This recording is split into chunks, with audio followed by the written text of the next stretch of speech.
दोस्तों हम देख रहे हैं अर्धवार्षिक परीक्षा का प्रश्न पत्र सामाजिक विज्ञान का कक्षा 9वीं है। और यहाँ प्रश्न पत्र जो है इस तरह का है, देख सकते हैं आप।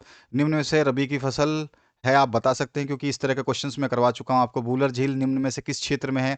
नेक्स्ट जो क्वेश्चन इसमें पूछा जाएगा, प्राथमिक क्षेत्र के अंतर्गत आती है, तो कृषि भी आती है प्राथमिक क्षेत्र में, वानिकी भी आती है और पशुपालन भी आता है। तो यहाँ पर जो है ना बहुत सारे मिसप्रिंट है, ठीक है। यहाँ पे आपको जो है बैंकिंग की जगह पशुपालन देखे और उपयुक्त सभी बोलता तो सही रहता है। प्राथमिक क्षेत्र में तो भाई कृषि भी आती है, वानिकी यानी कि जो आखेड़ खेलते हैं, यानी कि जो हम जंगल से काम करते हैं वो, और साथ ही साथ जो है पशुपालन भी आता है, ये तीनों आते हैं।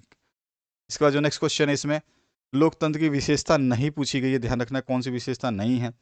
और नेक्स्ट जो क्वेश्चन है देखो, वंशानुगत शासन प्रणाली नहीं होती है इसमें, यही विशेषता नहीं है। बाकी लोकतंत्र जो है शासन का रूप है और जनता जो शासकों को चुनती है, ये भी सही है। और स्वतंत्र निष्पक्ष चुनाव जो होता है वो भी होता है, और ये व्यक्ति एक वोट देता है, एक मोल होता है उसका। केवल घ ऑप्शन सही नहीं है इसमें।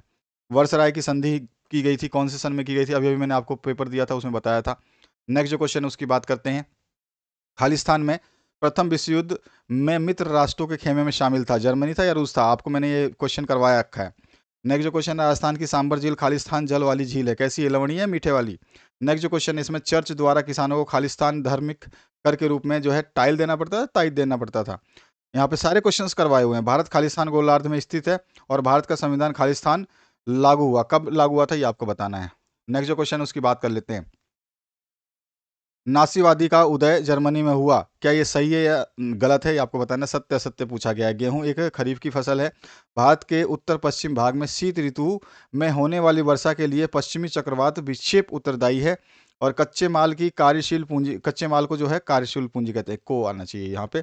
बंगाल की खाड़ी के उत्तरी भाग को कोरोमंडल के तट कहते हैं, बिल्कुल सही बात है। और ड्यूमा क्या है आपको बताना है, ये उत्तर वाले प्रश्न है। बहुविधि फसल प्रणाली क्या है, धुरी राष्ट्रों के नाम आपको बताने हैं। मानव पूंजी निर्माण में स्वास्थ्य की भूमिका आपको बतानी है।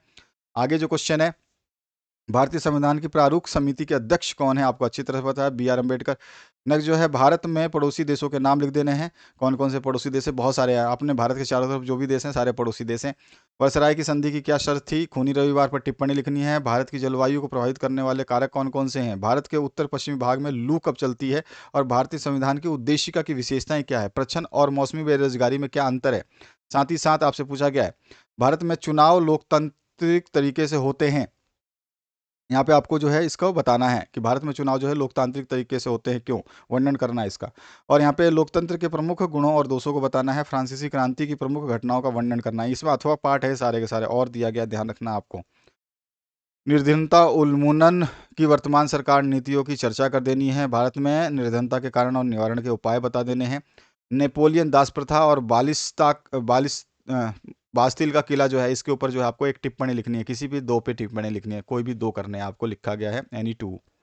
और भारत के मानचित्र में जो है आपको बंगाल की खाड़ी और अरावली पर्वतमाला को दिखाना है। तो इस तरह का प्रश्न पत्र है जो आपने देखा सामाजिक विज्ञान का।